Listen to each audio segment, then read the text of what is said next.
C'est une grande réalisation pour notre municipalité. On y travaille depuis longtemps. C'est indispensable. Bon, je ne vais pas vous donner le détail du nombre de salles qui seront à la disposition des associations, à la disposition de la population. Et un bâtiment situé, je dirais, en plein centre et qui sera nécessaire, utile et indispensable pour la population. Ça a été sous la conduite de mon ami Jean Morquier, que, encore une fois, c'est une réussite. Voilà. Alors, environ 2,5 millions d'euros. Alors, environ, je dis, parce qu'il y a eu des moins-values, plus-values, donc on fera le bilan à la fin de l'opération. Voilà, donc, ma foi, maintenant, c'est une satisfaction de voir que ce bâtiment qui était quand même délaissé, qui était squatté, maintenant va trouver une deuxième jeunesse, même une troisième jeunesse. Parce que ce bâtiment qui était un hospice a été transformé ensuite, après, en maison des personnes âgées, et puis maintenant en maison des services publics.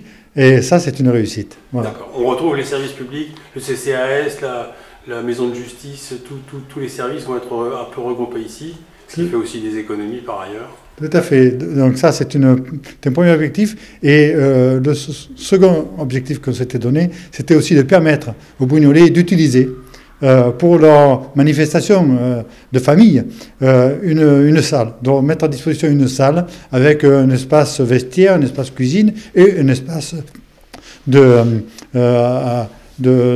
détente. Et donc, c'est chose faite. 80 personnes, la salle. Oui, 80 mètres carrés. Avec la chapelle, on peut ajouter... là, ça fait à peu près 200 mètres carrés quand même la chapelle. Donc, il peut y avoir de belles manifestations organisées dans cet espace. Cette opération est intégrée dans la requalification, c'est comme ça qu'on dit maintenant, du pôle Liberté, du cours Liberté.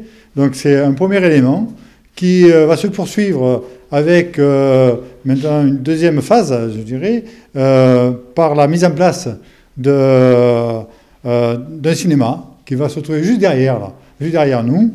Et donc la réalisation de ce cinéma. Et ensuite, on va continuer. On va continuer après en conservant le bâtiment principal qui est la façade du Collège Liberté. Et ensuite, on y mettra très probablement l'école de musique intercommunale.